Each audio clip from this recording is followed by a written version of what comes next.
For today's video ay magluluto ako ng dinakdakang manok. Para lalong maging masarap ang ating dinakdakan, dapat i-marinate muna natin bago ihawin. Ayan na, naihaw na natin, ready na nating hiwain. At naghiwa na rin tayo ng sibuyas at dito natin ihahalo lahat yung mga condiments. Katulad ng asin, paminta, mayonnaise at kalamansi. Kung sakaling di mo pa nasubukang magluto ng ganitong klaseng dinakdakan, itry mo na. Dahil masarap ito.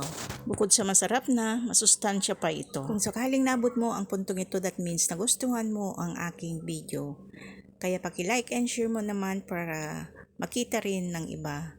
At kung hindi ka pa nakapag-subscribe sa aking YouTube channel, Australia Vlog, mag-subscribe ka na para updated ka palagi sa aking mga ina-upload.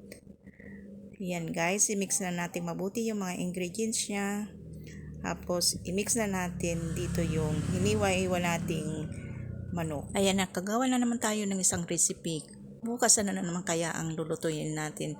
Alam nyo ba, nasa araw-araw na lang ng ginawa ng Diyos ay ito ang pinakamahirap na trabaho nating mga ina ng tahanan. Kasi nga, ang hirap isipin kung ano ang luluto natin. Pero na guys, kaya na tayo. Thank you for watching. God bless everyone. See you again on my next video. Bye-bye.